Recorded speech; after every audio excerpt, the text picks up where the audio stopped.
Good morning and welcome to Broker Briefing, Australia's premier platform for brokers and investors, providing networking and digital events for leading ASX companies.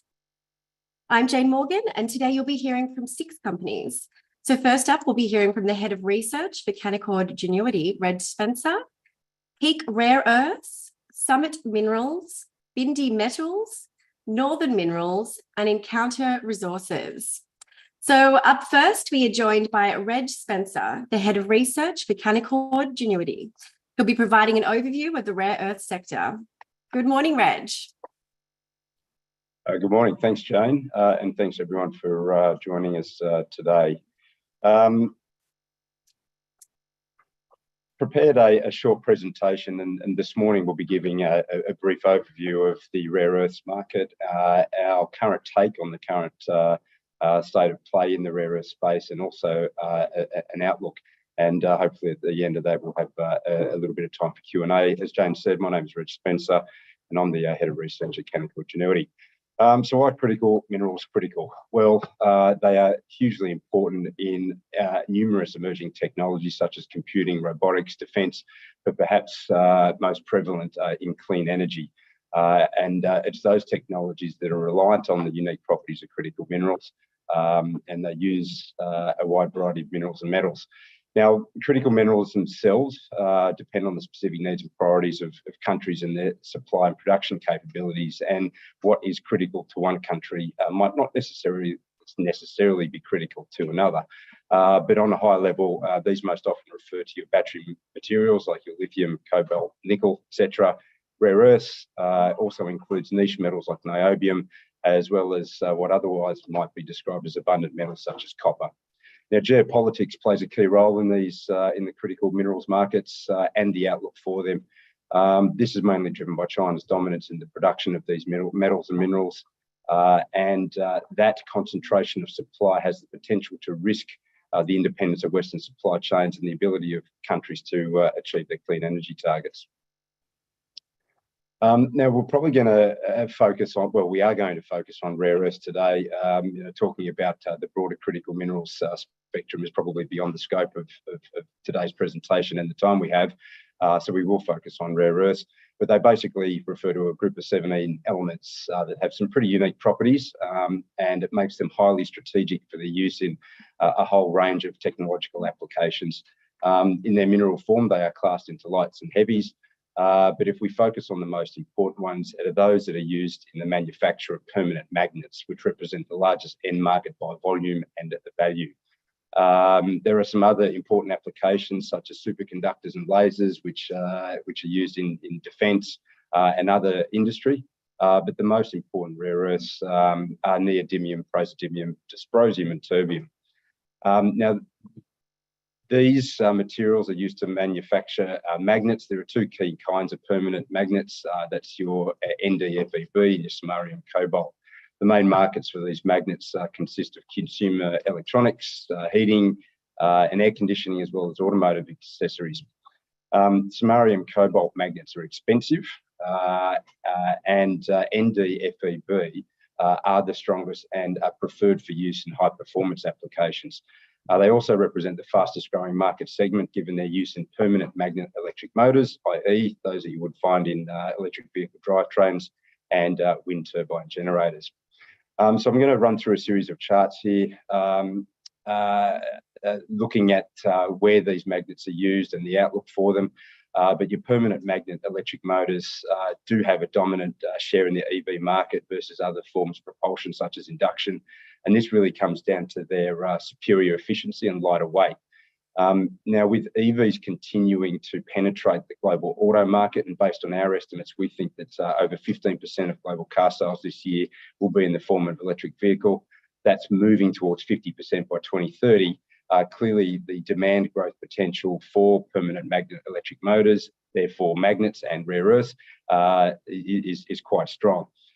There is some risk of substitution.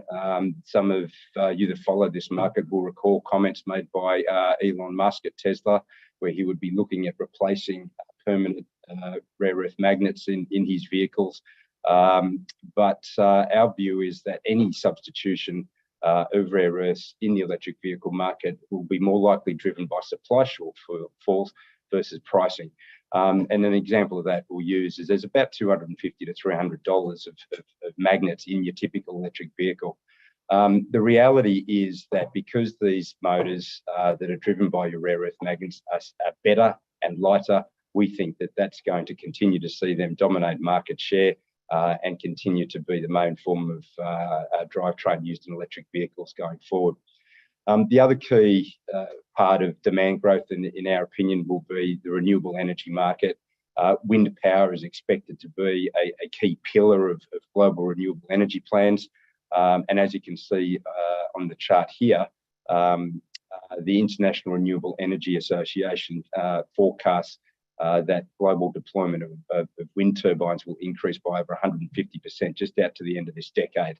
Now, there are various forms of wind turbines. Not all of them use permanent magnets in their generators, but given that high wind onshore areas are now largely saturated with wind turbines, we are seeing increasing deployment in high wind offshore areas and much larger turbines, which means that you're going to need to use direct drive designs, and they're the ones that use your permanent magnets in your generators.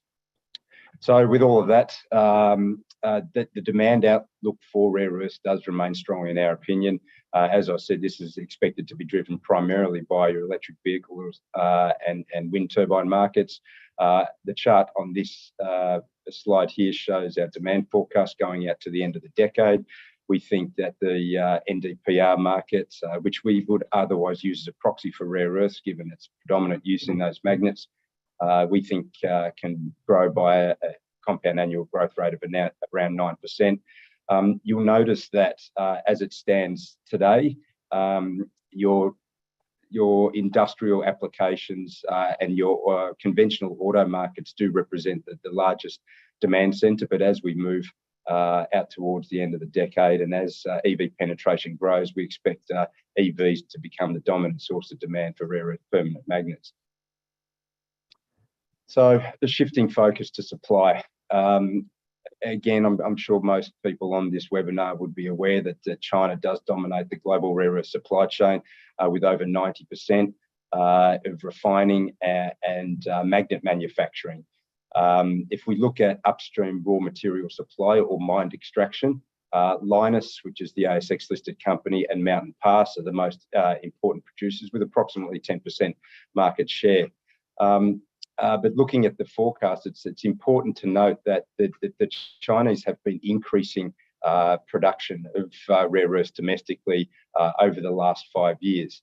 That might be viewed as a way to continue to control the market, especially as demand has been growing so rapidly. But it's that dominance and concentration of supply that we see as a major risk going forward.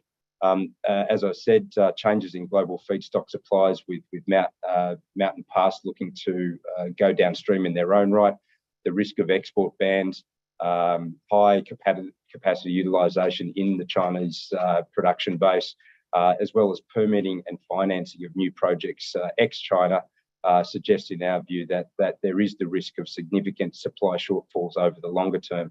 And the implications for investors would be that this highlights the importance of the development of new projects, such as some of the ones that you'll be hearing about today. So when we overlay our demand forecasts against our supply forecast, you'll see here that we expect the NdPr market to be mostly in balance through 23 and 24. But as that EV penetration continues to accelerate, we expect larger market deficits to open up from 2025 all the way through to the end of the decade. The lovely pink colour that you'll see there represented by other, that represents recycling, which we think will become a more material, a more important part of the supply equation towards the end of the decade. But as is the case with many critical minerals and some of the key battery raw materials, these markets are all to be characterised by growing and growing market deficits over the longer term. Now, implications for price forecasts. Where are they now and where could they go to? This is quite instructive, this chart. It basically shows the history of NdPr pricing dating all the way back to 2011. And those of you that were watching this market at that point in time would remember that this was a period of time here when China banned the export of rare earths. That came about from some geopolitical tensions, not too dissimilar from what we're seeing today. What's different this time around, though, is that a decade ago, those export bans and that high pricing did lead to substitution risk. We don't believe that's going to be the case this time around, especially with the demand base much more stronger and demand growth expected to be much greater. So we saw pricing peak at the start of 2022 at about $170 a kilogram for NdPr. Pricing has fallen, which we think is in response to increased production or Chinese domestic production. But that doesn't tell the full story, noting also that up until that time and through 2018 to 2022, we also had a dramatic increase in global supply. So there is potentially something else at play in terms of the relationship and the dynamic between rare earth pricing and supply and demand. But that blue hatched line represents our pricing forecast going forward. Why are we confident about pricing going up? Well, I might just go back a slide. When you have supply shortfalls, or the only way to incentivize new supply to ensure adequate or adequate supply to meet demand is through high pricing. The risk of Chinese exports or the requirement for new sources of ex-China supply, in our view, is going to need a much higher incentive price than what we're currently seeing today at around $60 a kilogram in order to allow new projects to be developed and financed into production.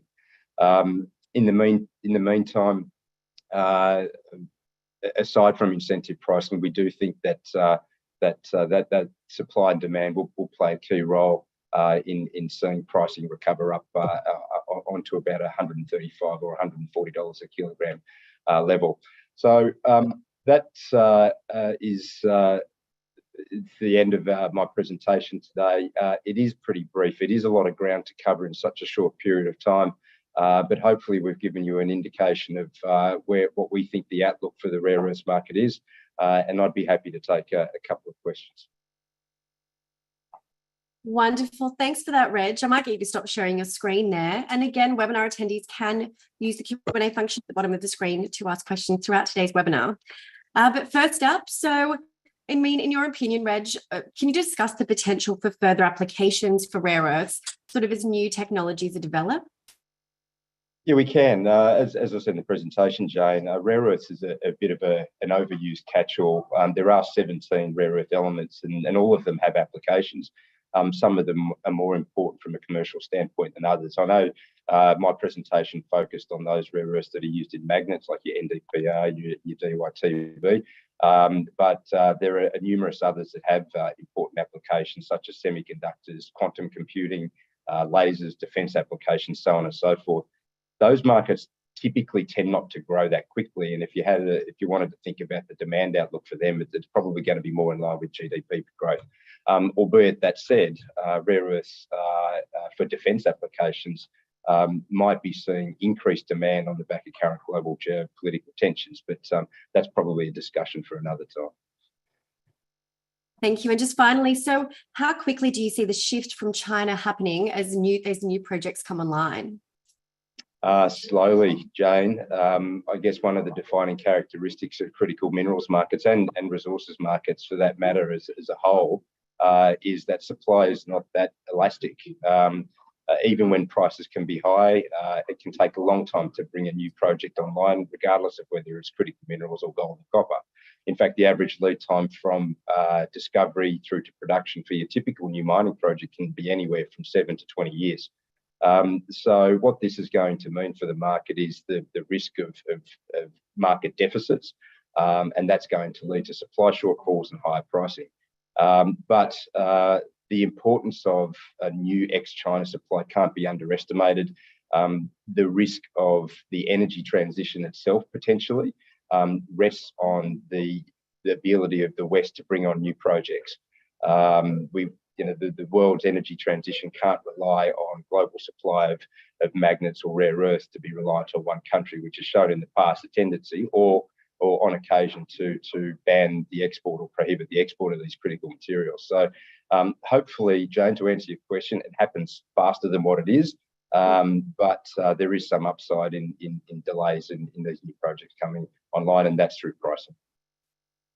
Wonderful. Well, Reg, thank you so much for your time today. A copy of today's recording will be available online in the coming days, but thank you again for joining us. Thanks, Jane. So next up, we have a presentation from Peak Rare Earths with the ticker code PEK, a company focused on the development of their high-grade rare earth project in Tanzania.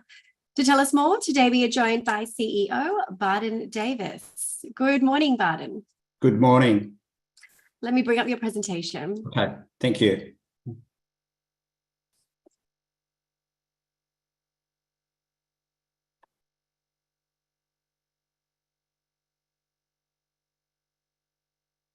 Excellent. Thank you, Jane, and good morning to everyone. If we could move to the next slide. Draw your attention to our disclaimer. So Peak is a rare earth development company closely aligned to thematics that Reg has just talked through in terms of decarbonisation and the rise of electric vehicles and renewable energy. We're focused on the development of the Nguala Rare Earth Project, one of the largest and highest grade undeveloped rare earth projects in the world. Next slide. So Peak today is in the strongest position in its history. We've got a compelling sector outlook supported by the rise of electric vehicles and renewable energy. The Nguala project is absolutely world-class. It's a high-grade bastnasite form of mineralisation, low levels of radionuclides, a plus 24-year life of mine supported by JORC-compliant ore reserves. The Nguala project has also been substantially de-risked. We've got a binding framework agreement with the government of Tanzania. We've been granted a special mining licence. We've adopted a sequenced development approach that lowers upfront capex and funding and also materially reduces technical and commissioning risk. There's also significant exploration and development upside in our project. So our ore reserves account for less than 20% of our resource base. We've also encountered high-grade intersections of fluorspar, niobium and phosphate, and we're undertaking a new drilling campaign on those at this point. Tanzania, already an established mining jurisdiction and rapidly improving under the presidency of Samia Suluhu Hassan. We benefit from a very supportive relationship with our major shareholder, Shenghe, who we put in place a strategic and offtake MOU towards the end of last year. Strong across board, technical and management teams, as well as our on-the-ground team in Tanzania.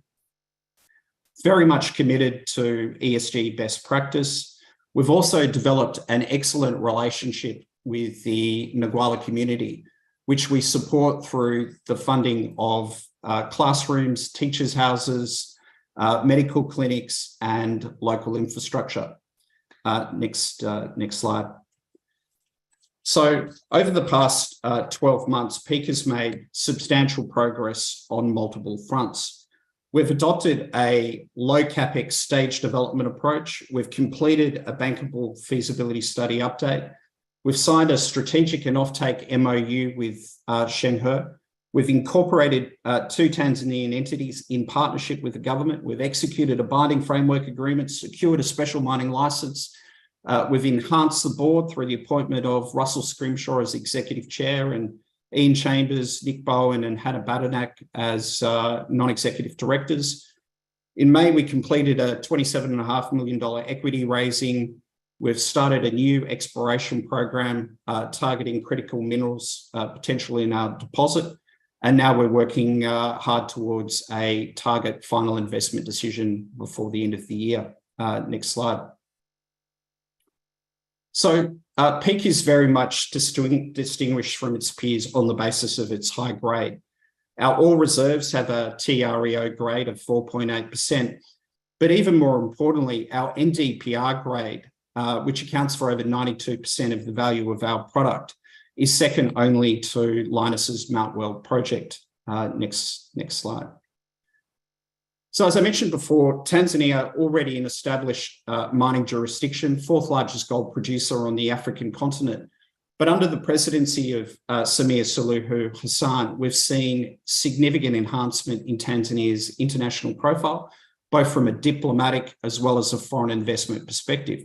So the president has addressed the floor of the United Nations. She spent a significant amount of time promoting the country and foreign investment in the US, the Middle East, Europe, and China.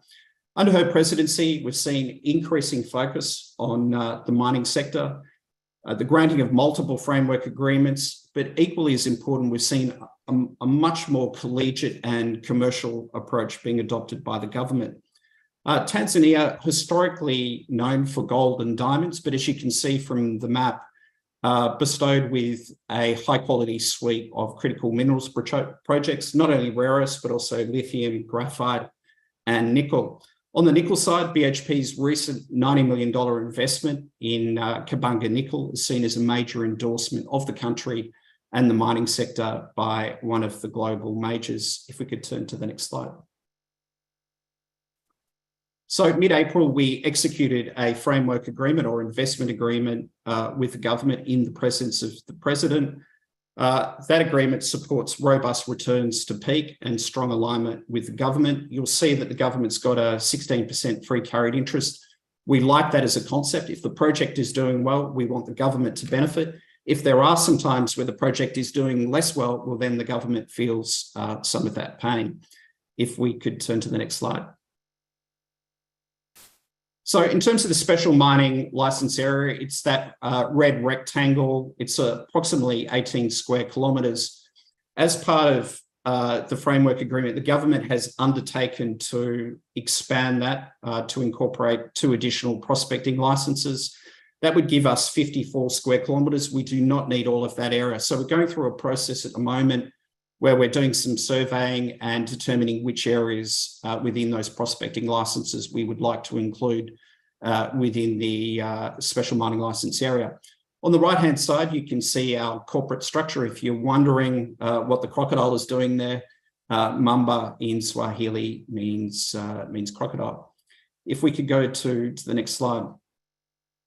So October of last year, we signed a strategic and offtake MOU with our major shareholder, Shenghe.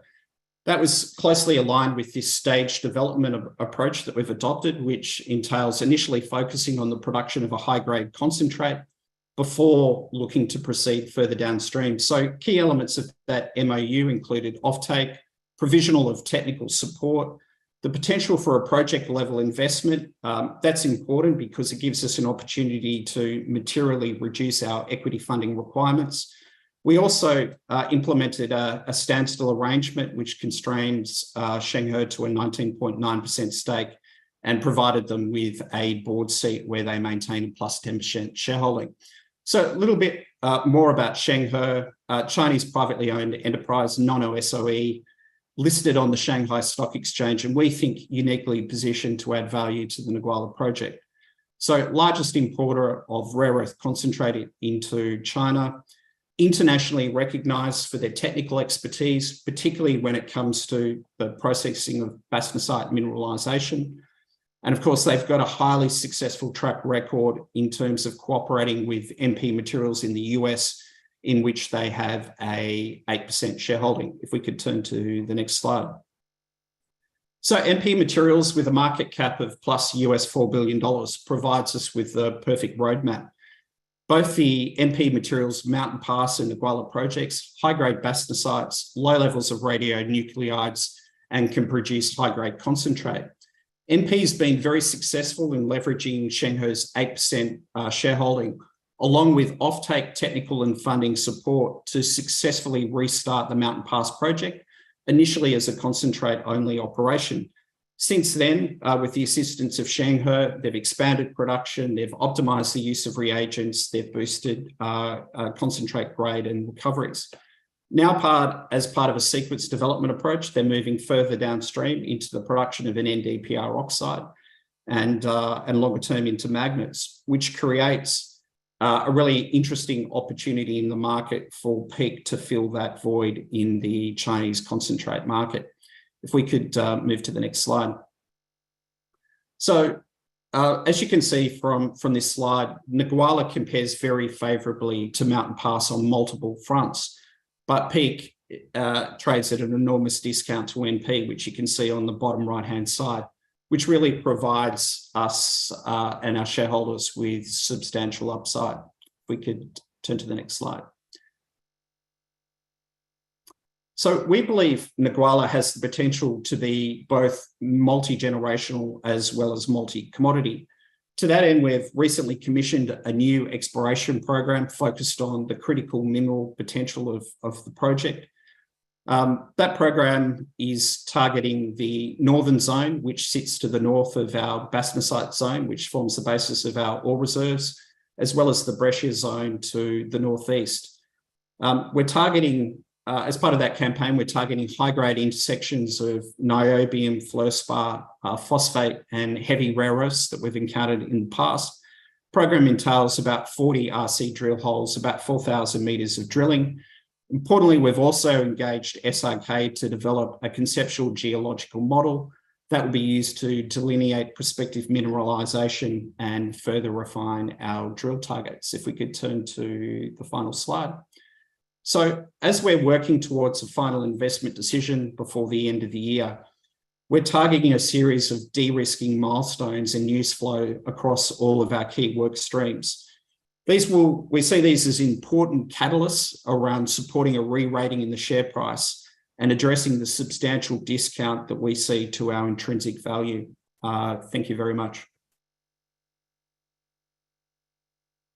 Barton, thank you for the great presentation. Let me just jump into some questions now. So for the final investment decision, what type of financiers are you in discussions with? So we've been running a process for about 18 months with a debt advisor. We've got broad engagement for a combination of export credit agencies, commercial banks, and African-focused development banks. So that process is going well and is aligned with that final investment decision. Wonderful. And just in addition to that, in addition to the FID, and you already have spoken about this in your presentation, but perhaps if you can just reiterate to our webinar attendees what news flow they can be looking forward to over the next sort of 3 to 6 months. So we've got a number of key work streams. So we've discussed funding. We've on the offtake front, we've signed our MOU with Shanghai. We're in the process now of negotiating a binding offtake agreement. So hopefully significant news flow on that front. On the technical side, we've commenced front-end engineering and design, early works, procurement strategy around long lead items. So there's a series of technical milestones that we see coming ahead of that final investment decision. As I mentioned, we've also commissioned a new exploration program focused on the critical mineral potential of the project. So again, we're hopeful that we're going to be in a position to release some positive drill results over coming months. Wonderful, Barton. Well, that's what we've got time for today, but I want to thank you for joining us on Broker Briefing. Okay, thank you very much. So next up, we have a presentation from Summit Minerals with the ticker code SUM, a company focused on the exploration of their lithium, rare earths, and antimony projects. To tell us more, today we are joined by Exploration Manager, Jonathan King. Good afternoon, Jonathan.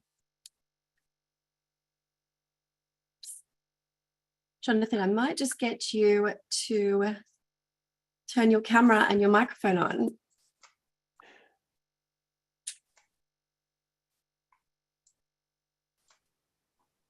There we go. There we go. Wonderful. Okay. Let me bring up your presentation. Thank you. It's actually morning my time, of course. So good morning. I'll let you jump into it. Okay, thanks, Jane. So welcome everyone. If we could just jump through this slide, Jane, and perhaps the next, the disclaimer, and we just jump to where we are. Obviously, as Jane said in her introduction, we are focused around some critical minerals, being lithium, rare earths, and antimony. Those projects are spread across the globe at this point in time, from James Bay in Canada through to Morocco, and some here in Australia, mainly in Western Australia. Key thing about the company, we're just coming up to 12 months old, and we are a genuine exploration company. So we are very much exposed to early exploration success.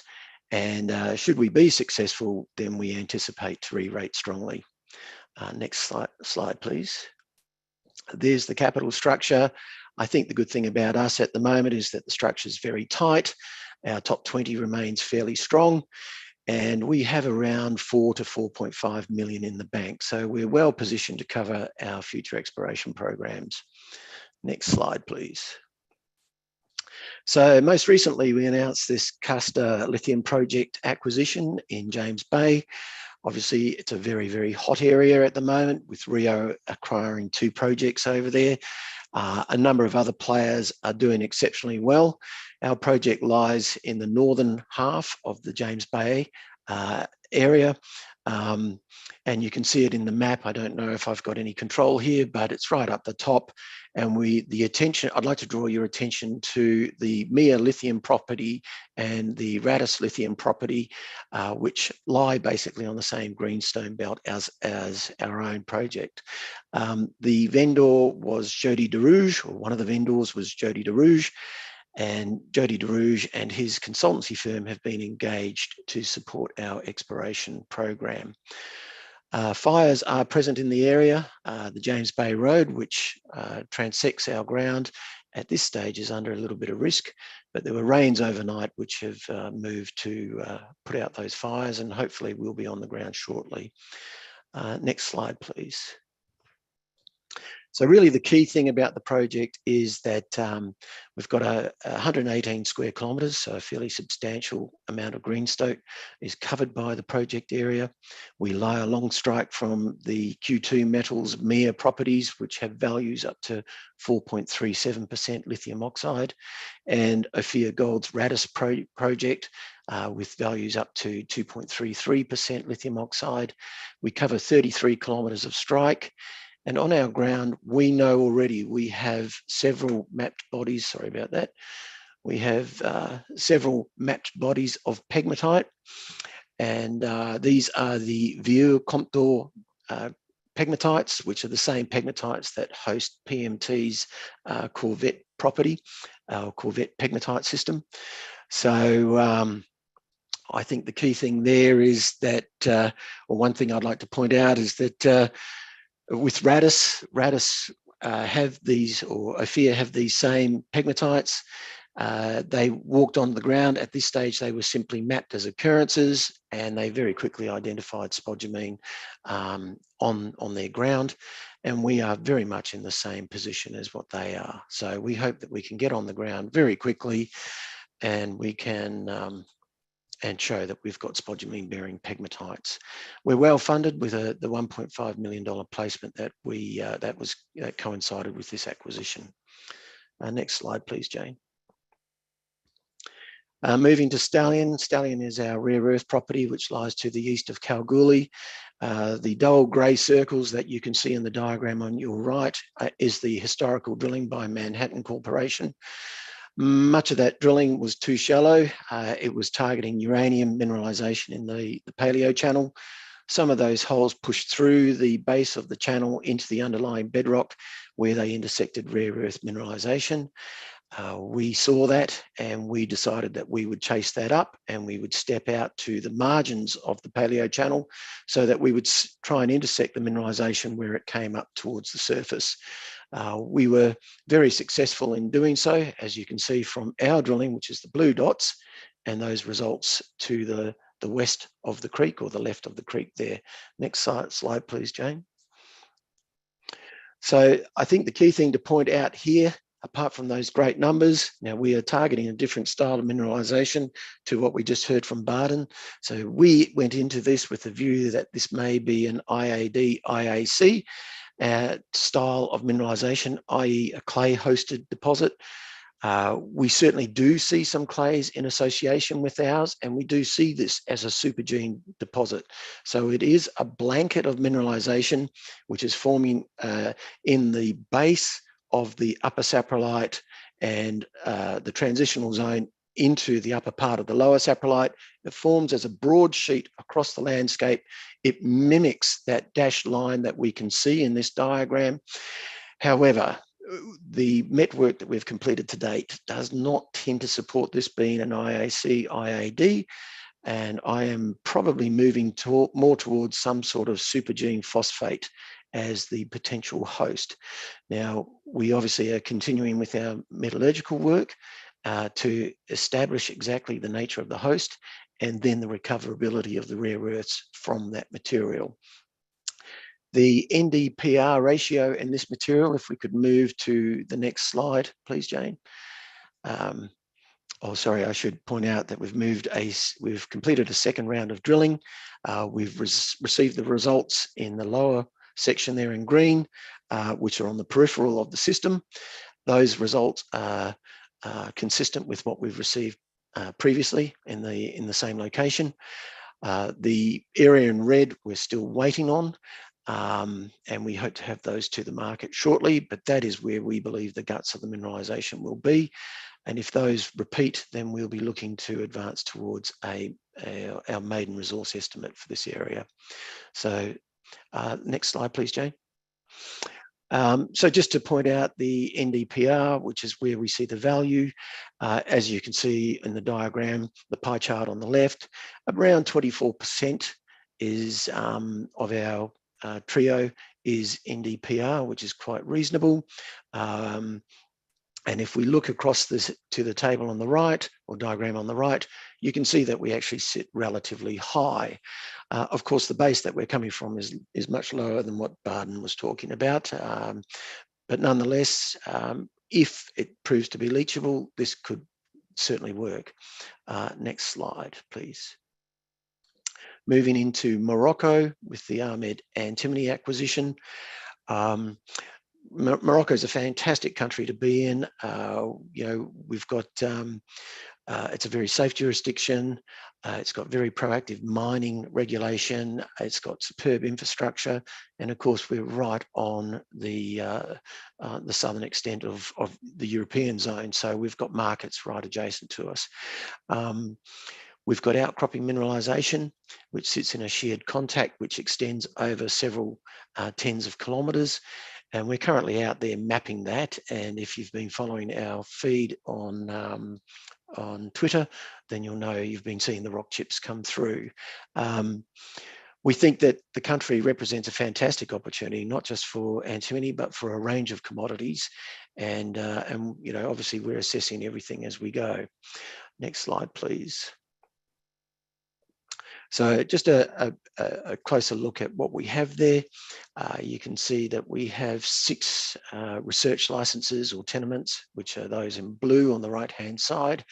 They cover an area of 79 square kilometres.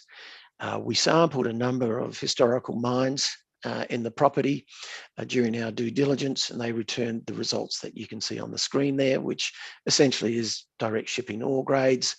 Obviously, we want to see some extension to those, a bit more scale, and then we're in the business. One of the great things about Morocco is that we can get in there and drill almost immediately. The controls that we find on us here in Australia are not necessarily present in Morocco, and that means that we can fast track our exploration process. Again, just to reiterate, we've got fantastic access to this project and we can work there all year round. Morocco itself was number 8 in the 2021 Fraser survey for places to work. And certainly our experience to date supports that. It's a wonderful place to be.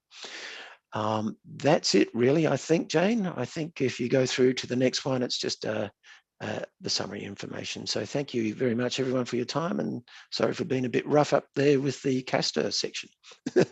No, that was perfect. Thanks so much, Jonathan. I'll jump into it quickly. So can you please talk a little bit more about antimony and its application to large-scale batteries? Yeah, well, that's part of the reason why we're in the antimony space. There is a wonderful battery that's been developed called the Ambri battery, which is now moving towards commercialization. Unlike the other batteries that we're probably going to hear a bit about, which are the lithium-based batteries, which are, are subject to safety and issues and have limited life. Antimony doesn't have any of those issues, but it's at a scale which is beyond the lithium battery too. It's designed to operate basically as a power station. So it comes as a modular system, which you build progressively as your power needs grow. And I mean, really, it's a stabilizer to the energy flow. So you take your passive energy forms, you feed them into your antimony-based battery. That stabilizes the energy system, and it feeds out steady current. So there's a number of pluses about it, and I certainly recommend that everybody do their homework on that battery, and then they'll understand why Summit is in this space. Wonderful. Well, Jonathan, that's all we've got time for today. If webinar attendees do have further questions, please feel free to reach out via the contact details on the bottom of the ASX releases. But thanks again for your time. Thank you. So next up, we are joined by Executive Director Henry Renaud from Bindi Metals with the ticker code BIM, a company focused on their rare earths and niobium project in Canada.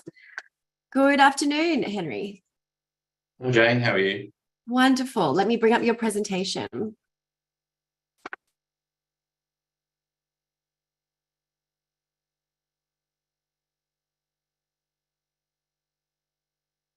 Okay. Hi, everyone, and thank you for tuning in today. I'm Henry Renaud, as Jane said, the Executive Director at Bindi Metals. And today I'm going to be discussing the Striped Lake Rare Earth and Niobium project. Next slide, please. So this is Bindi at a glance. We listed in June last year with a cash balance of 2.7 million, 32 million shares on issue. Our share price ranges from the 18 to 20 cent mark, and we're well funded for ongoing exploration at Striped Lake. Next slide, please. So onto the overview of Striped Lake. We recently announced the acquisition of the 100% owned project. The project is located in Ontario, which is a Tier 1 exploration and mining jurisdiction with major producers nearby. The project is also well located to extensive infrastructure with Newmont's Musselwhite gold mine only 20 kilometres to the east, and Pickle Lake, which is a major regional centre only 100 kilometres to the south. And both these areas are accessible by the Trans-Canadian Highway, and the project has year-round access. Next slide, please. So the project is located in world-class terrain with a number of deposits under development and in production, including the huge Niobec deposit in Quebec, as you can see there on the figure on the right. And nearby to Striped, the Hecla-Kilmer deposit is recorded up to 460 metres at almost 1% rare earths, and is just to the east of Striped Lake. So the terrain is highly prospective for carbonatite-hosted rare earth and niobium deposits, with the largest of these, the Niobec deposit, in production and currently supplying 10% of the world's niobium. It's also important to note that Canada has over 1/3 of the world's rare earth resources, and importantly, the Canadian government has prioritised exploration and development of critical minerals to position the country as a major supplier. And to do this, it is allocated over $4 billion in the 2022 budget. Next slide, please. So moving on to results now. We recently completed our first pass mapping and sampling program, and we have identified 3 walk-up drill targets. These are Blue Jay, Starling, and Goldfinch, with Blue Jay a new discovery by Bindi. At Blue Jay, assays returned up to 3.7% rare earths and 0.7% niobium from 110 by 80 metre area of outcropping greater than 2% rare earths. At Blue Jay, this high-grade zone of Blue Jay is hosted on a 2.8 kilometre concentric magnetic low, and we've interpreted this as a late-stage mineralised dike within the carbonatite complex. Like Blue Jay, the Starling prospect has historic rare earths up to 5.7%, and is hosted on a 1 kilometre concentric magnetic low just to the south of Starling, and is also interpreted as a late-stage mineralised dike. It's important to note that these rare earth rich zones are associated with magnetic lows, while at the Goldfinch prospect, niobium mineralisation is hosted along a 1.5 kilometre north-south magnetic high within the carbonatite. This prospect has grades of up to 1.8% niobium at surface, with rare earths up to 0.3%. It's also important to note that Goldfinch has a high NdPr ratio at 25% on average, and also high-grade scandium up to 130 ppm. And both these rare earth elements are high value within the rare earth suite. So we've identified 3 high-priority walk-up drill targets, and we're gearing up to test these in the summer season in Canada. Next slide, please. So moving on to the Shriver Lake exploration strategy, we've developed our exploration model using the Niobic analog with great success to date. Using the shared magnetic characteristics of these carbonatite-hosted systems, we can see that the rare earth deposit at Niobic is hosted on a magnetic low and is interpreted as a late-stage intrusion or dike, while the niobium deposit at Niobic is hosted on a magnetic high and is interpreted as an earlier stage event to the rare earth deposit. Now, when looking at Shriver Lake, we can see that the rare earth-rich Blue Jay and Starling prospects are hosted in magnetic lows, while the niobium-rich Goldfinch prospect is located on a magnetic high. So we can see the similarities in the magnetic lows and rare earth mineralisation and the magnetic highs and niobium mineralisation at Shriver Lake, and this compares well to the Niobic deposits. So we believe that the Shriver Lake carbonatite is a highly prospective system for rare earths and niobium, and our exploration model is really driving success on the project. And we hope that there's more discoveries to come. Next slide, please. So our exploration program is well underway in the summer season. We've recently completed our first pass mapping program and released those results to the market. As you can see, the figure there on the right, up to 3.6% rare earths and 0.5% niobium, and that photo is taken from the Blue Jay prospect. We've also completed magnetics and radiometrics and hyperspectral survey on the project, and we're planning to release those results shortly. And now we've moved on to drill permitting, leading into our maiden drill program in August, September. Next slide. So that brings us to an end of our presentation, a fairly short one, but if you could please follow our news releases at the Bindi website, and thank you, and any questions. Henry, that was a great presentation. I'm going to jump into some questions which you did actually cover, but just to reiterate, so what is the anticipated drilling window, and when are rigs secured, or are you waiting for necessary approvals? Yes, so we're just finalising drill contracts at the moment. We're in progress with First Nations negotiations on access agreements. That's progressing pretty well, and we expect to have that finalised fairly shortly. So those First Nations agreements are required for the drill permit, and we submitted the drill permit essentially when we acquired the project. So we're expecting it pretty shortly, and we're looking forward to getting into the program. Thank you. And another one that's probably a little bit premature, but what are the lab turnaround times at the moment for assays? Well, in Canada, it's actually excellent. So the turnaround time is 1 to 2 weeks for our project currently. And we expect, with drill programs, we should receive results and report them within a month. So a bit different to Australia, but certainly good news for us. Yeah, wonderful. Well, lots of news flow coming up, so exciting times. But thank you so much for joining us today. And again, a copy of today's recording will be available online in the coming days. But thanks, Henry. Thanks, Jan. So next up, we have a presentation from Northern Minerals with the ticker code NTU, a company focused on the development of their Browns Range rare earth project. To tell us more, today we are joined by Executive Chairman Nick Curtis. Good afternoon, Nick. Hi, Jane. I'm having trouble starting my video because it says the host has stopped it. Oh, let me see if I can change that for you.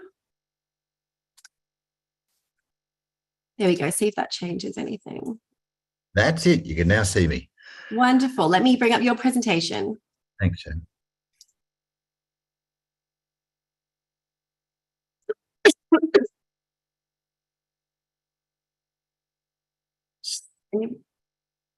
So I'll kick off. Can you? So I'll kick off assuming that you can hear.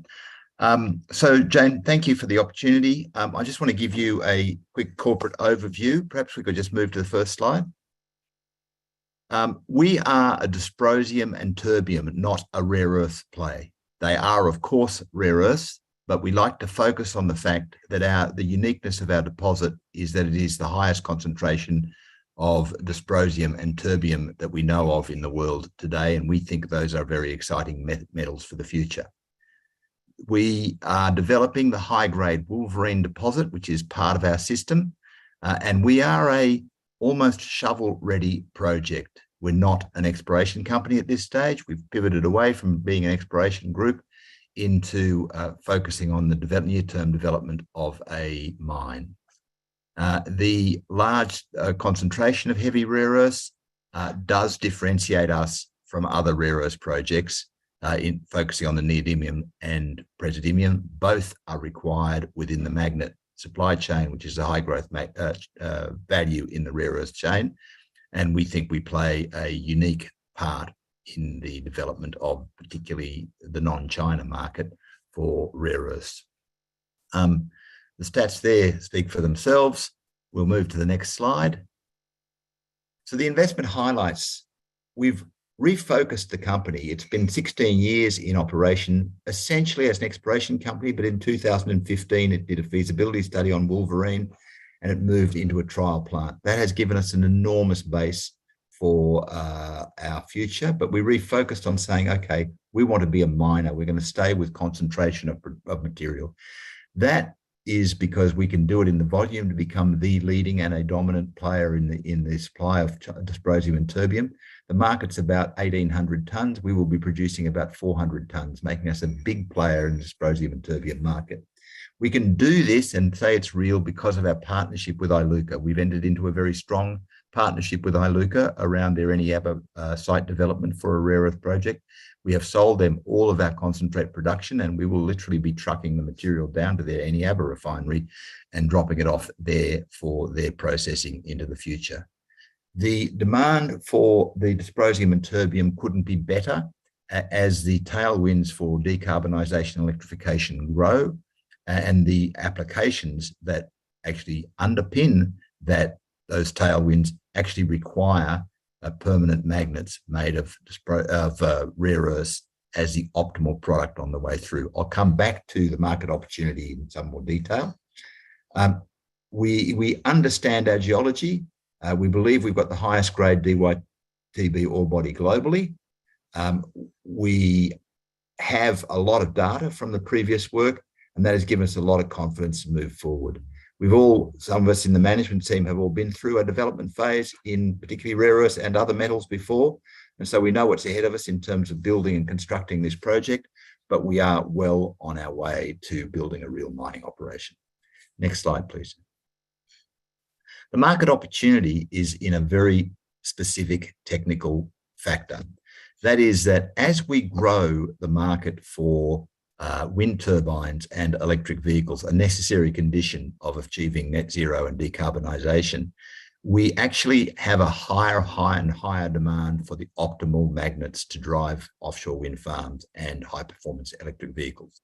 The optimal magnets are neodymium praseodymium magnets, but the neodymium praseodymium magnets don't operate unless the temperature conditions are right for them to operate. That is to say, they lose their magnetic quality at about 70 degrees C.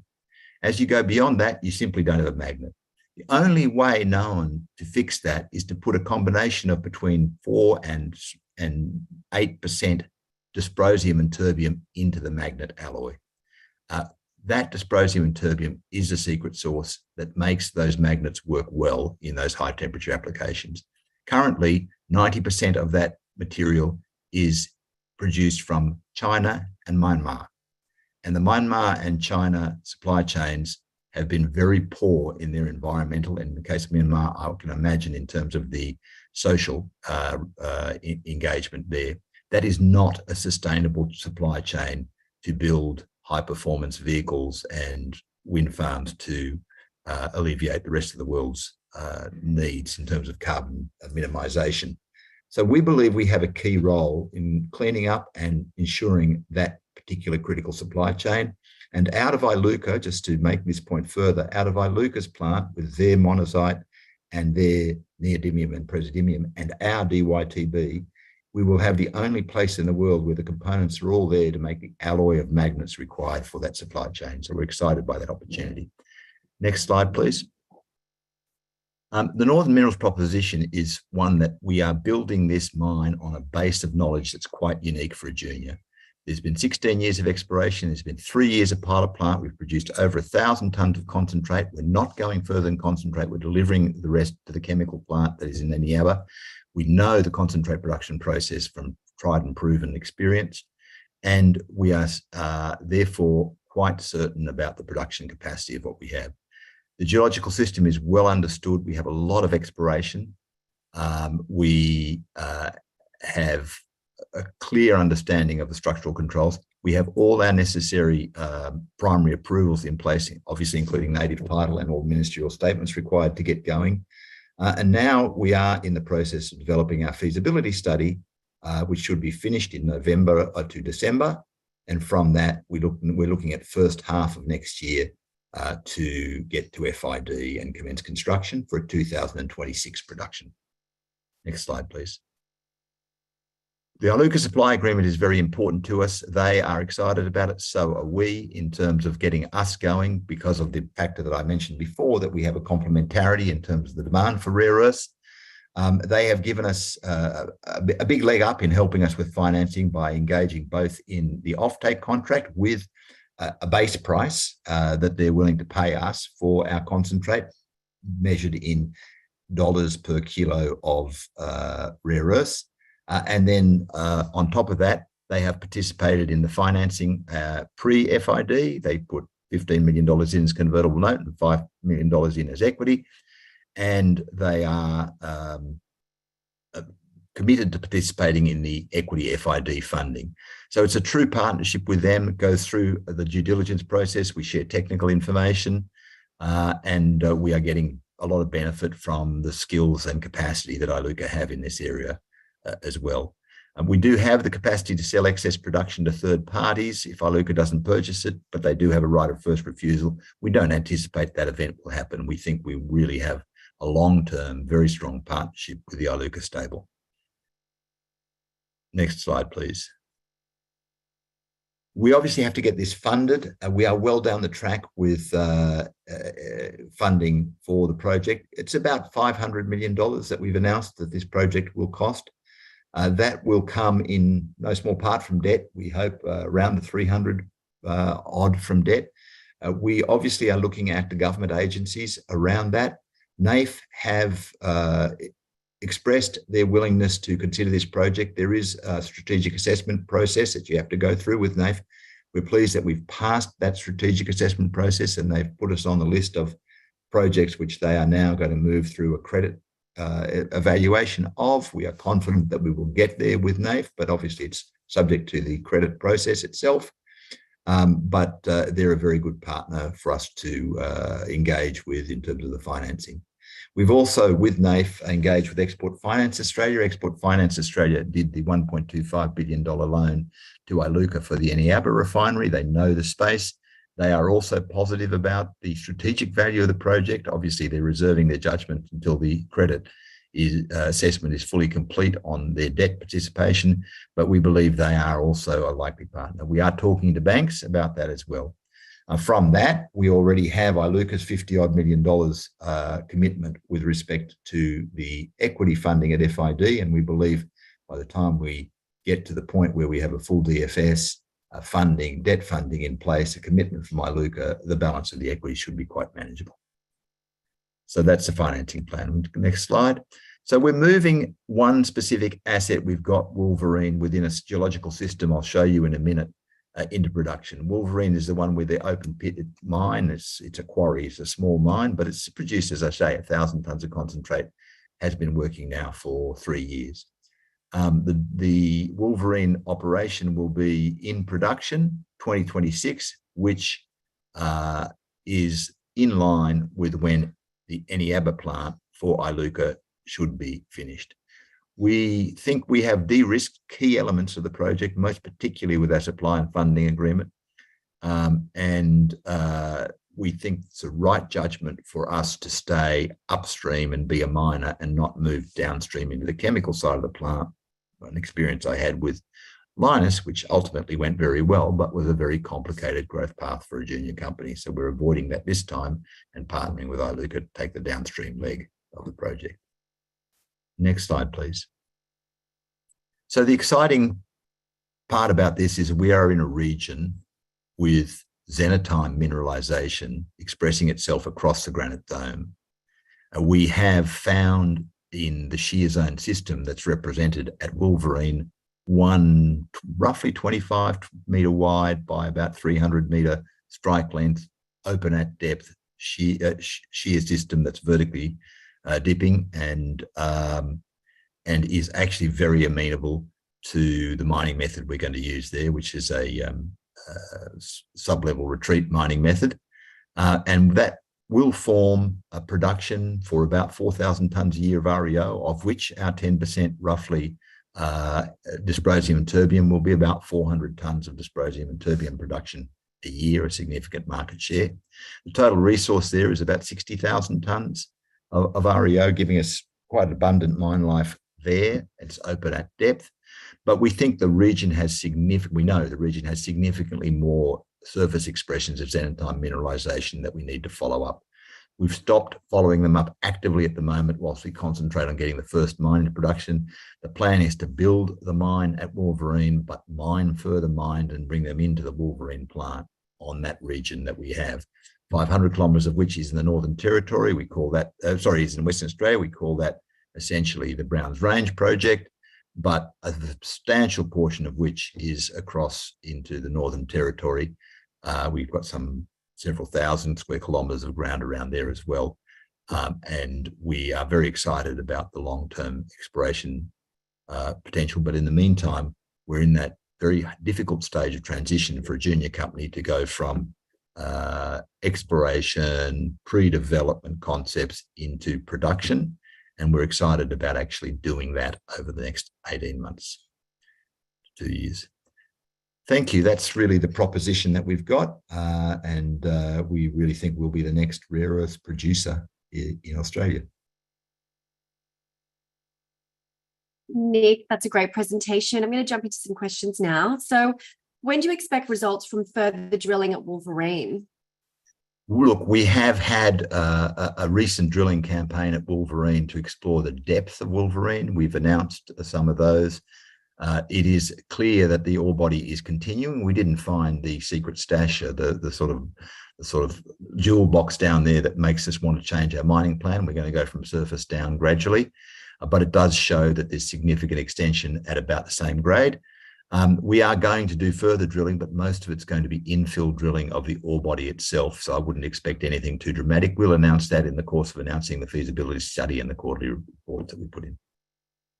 Wonderful. And can you please touch briefly on the environmental and community engagement that the company's been involved in?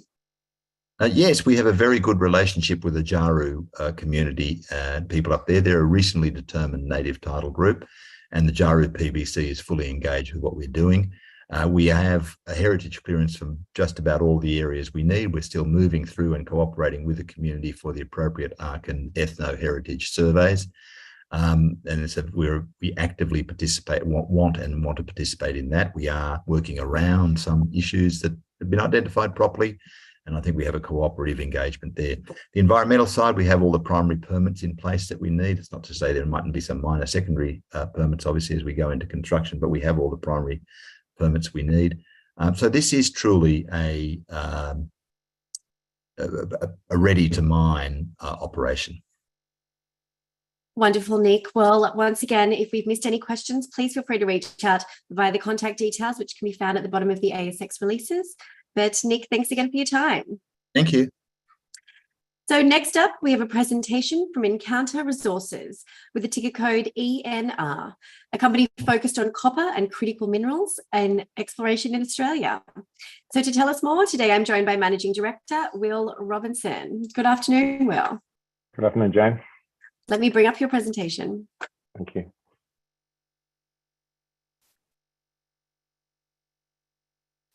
When you're ready. Oh, great. Well, thank you to all the Encounter shareholders who've tuned in this morning. And thank you also to all the people who've hung around to hear this story for the first time. Next slide, please. Encounter Resources is a dedicated greenfield explorer. We've been listed for over a decade. We're convinced that Central Australia is going to host a series of new discoveries, and there's going to be a renaissance of exploration, and that's happening as we speak. We've been able to get this far with very strong support from a number of key institutional shareholders and corporate shareholders, including IGO, who own 7.2%, and Silver Lake Resources. We're well funded, and management still owns a bit over 13% with a lot of skin in the game. But the key to our success has probably been the team that we've been able to pull together. Peter Buick and John Ronsky are two of the leaders in their field, and at the cutting edge of project generation, and that's been able to get us into some of the new belts, both Patterson, the Northern Territory, and the West Arunta, and establish very great positions early on. Next slide, please. So this is our strategy and our business model. We move early on new data sets, apply new technologies wherever we can.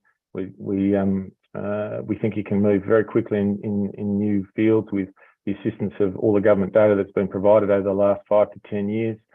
We've managed to build an enormous project portfolio in the Northern Territory and Western Australia. We've brought on partners to help us fund some of that activity. We've got BHP, South32 and IGO, and South32 and IGO have just kicked off major drilling programs, and there'll be about 10,000 metres of diamond drilling done by those two companies between now and the end of the field season in November. In complementing that, we've got a major portfolio of 100% owned projects. And today, if you just maybe slip over to the next slide, today I'll talk about predominantly the West Arunta at the Northern Territory, Western Australian border. It's an area that has seen an enormous amount of activity in the last 6 months, and absolutely no activity prior to a few years ago. So it's really is emerging as a new critical minerals province for Australia. Next slide, please. And this is showing you our land holding. We're a major landholder in this district with almost 1,800 square kilometres. That slide from east to west, I think, is about 140 kilometres is our tenure. I'm showing a magnetic image there. In recent times, we've had our Hosky Crean niobium rare earth carbonatite discoveries that we've announced over the last month. WA1, our neighbour, has made carbonatite discoveries at P2 and at Looney, and are drilling out a resource at Looney, which looks like a really interesting project.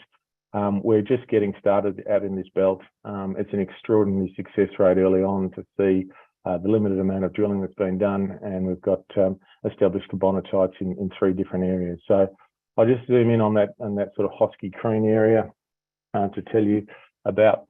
You can see the 2 major magnetic features which attracted us into this belt, and then we subsequently added to our land position. The other thing that's really important to note about this slide is those major structures that you can pick up with modern geophysics. And modern geophysics in this belt, there was not a drill hole in this entire tenement package until we drilled that Hosky drill hole EAL 001. But the application of modern geophysics, we think, can unlock this belt really quickly, and you can see the major structures and a series of features in both magnetics and gravity that are going to get tested over the coming years. Next slide, please. So this is the history. Greenfield exploration takes time. We applied for the first grant out here in 2018, got granted in 2019. Newcrest was our partner for the first 2 years, advanced the project to during that time. They withdrew, and we completed very large gravity and magnetic surveys across the belt, and a number of other studies to to enhance the prospectivity of this region. We commenced a diamond drilling program in May this year. It was a 4-hole program that ended up with a 6-hole program, and that led to the discovery of a new carbonatite in an untested area. Next slide, please. So this is the area at Hoskia and Crean where we've made this discovery of a carbonatite. It's over 3.5 kilometres long. It's open and thickening to the east.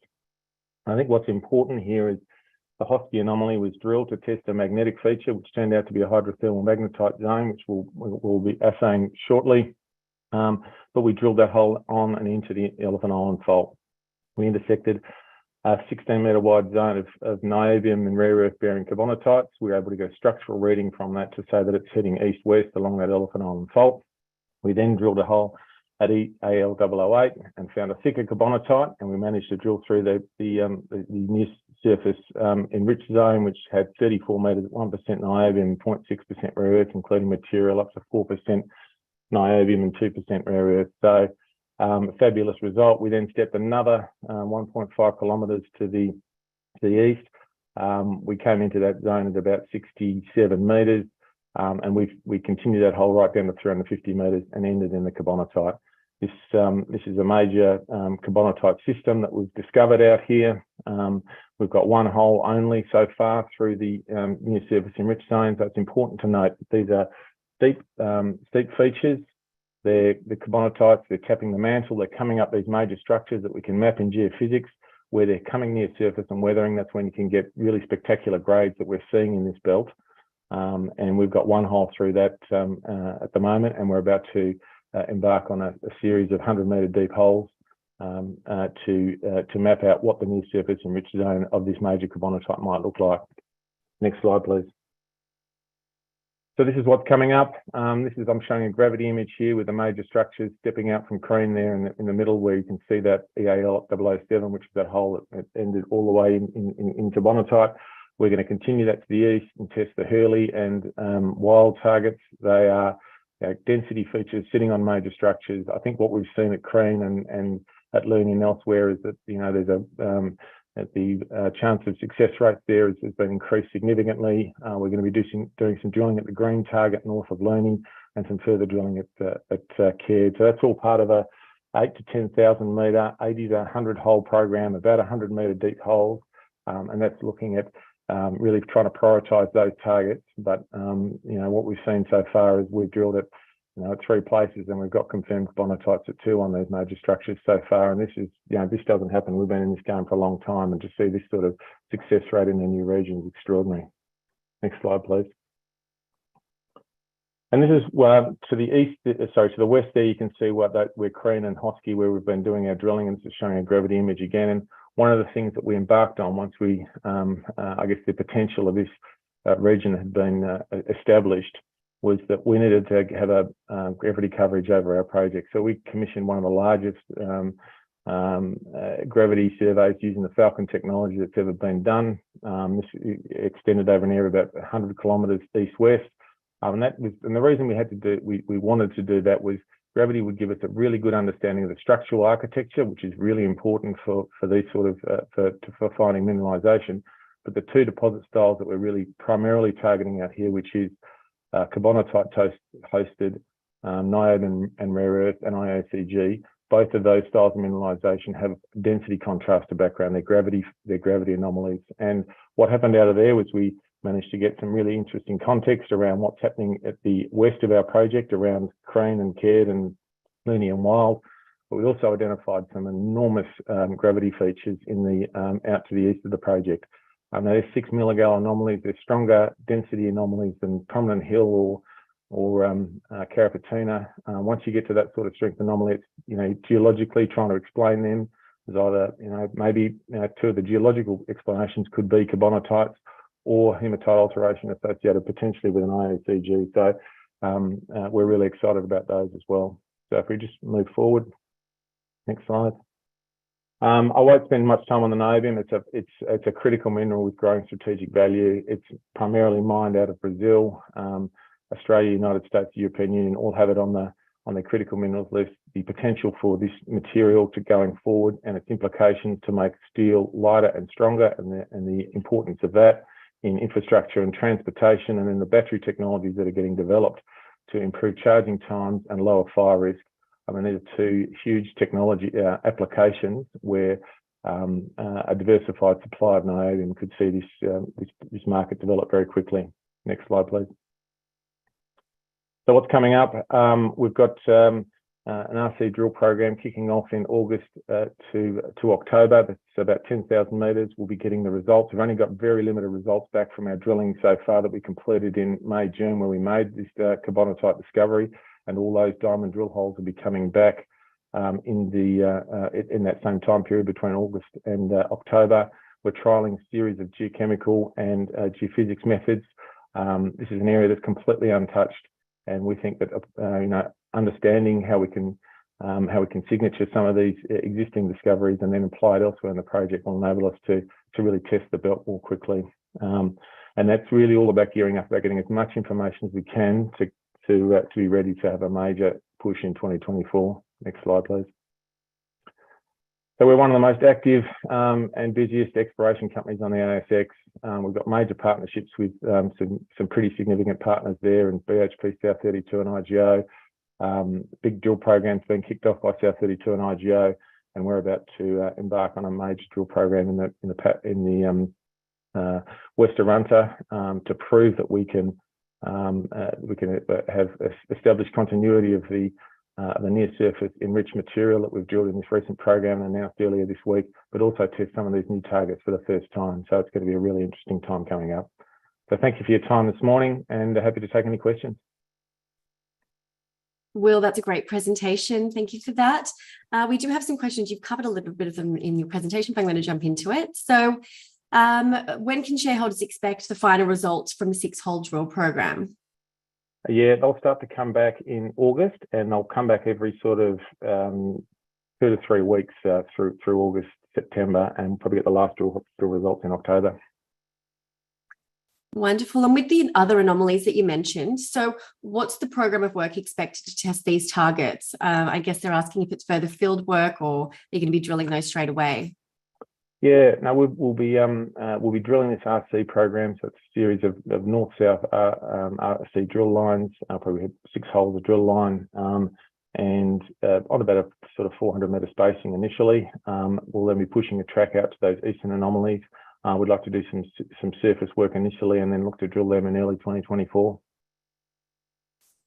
And Will, just finally, we've focused on one of the particular projects, but perhaps just for our attendees, maybe just reiterate what news flow they can expect across the whole company for the next sort of 3 to 6 months.